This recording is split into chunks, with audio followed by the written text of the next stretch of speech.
여러분, 2022년 기억나시나요? 걸으면서 돈을 번다는 말에 우리 모두 정말 열광했었죠. 근데 결과는 어땠나요? 결국 남은 건 디지털 쓰레기가 된 운동화랑 처참하게 녹아내린 계좌뿐이었잖아요. 그때 우리는 실체 없는 동복사는 사기구나. 이걸 정말 뼈저리게 배웠습니다. 그런데 말이죠. 만약에 이 실패의 공식을 완벽하게 뒤집었다고 주장하는 프로젝트가 나타났다면 어떨까요? 오늘은 바로 이 폰지노믹스의 저주를 풀었다고 주장하는 한 비즈니스 모델을 아주 깊숙이 파헤쳐 보겠습니다.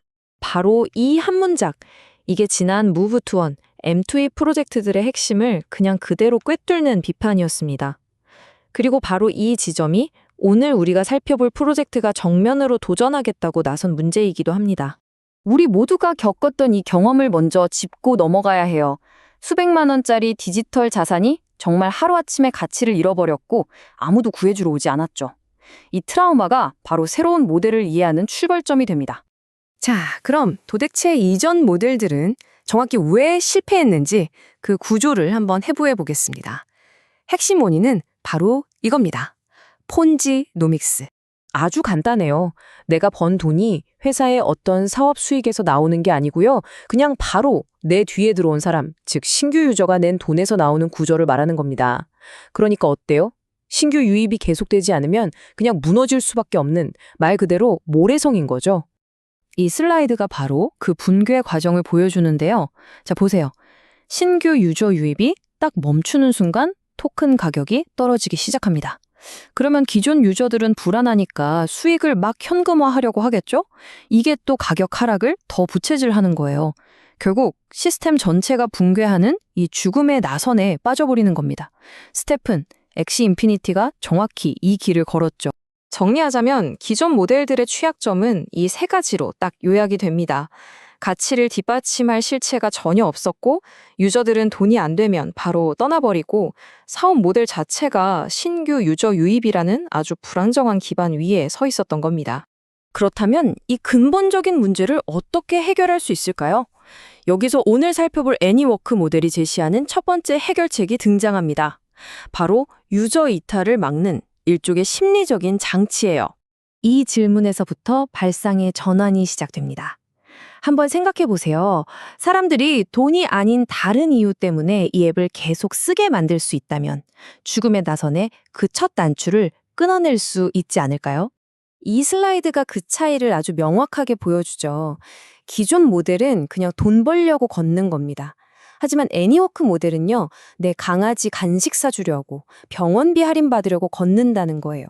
토큰 가격이 조금 떨어져도 당장 내 강아지 사료를 30%나 싸게 살 수 있다면 유저들이 쉽게 떠나지 않을 거라는 주장입니다. 이 프로젝트가 말하는 정서적 앵커가 바로 이런 개념인 거죠.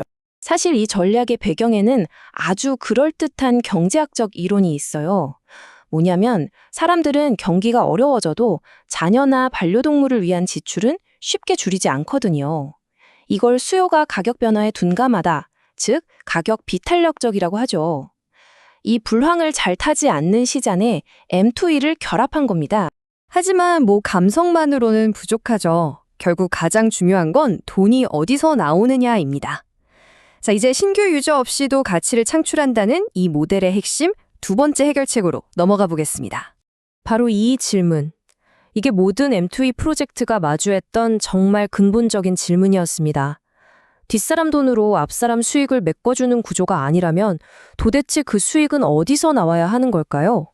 이 프로젝트의 주장에 따르면 유저가 NFT를 구매한 돈의 무려 70%가 개발자 주머니로 들어가는 게 아니라 현실 세계의 실제 매장을 만드는 데 사용됩니다.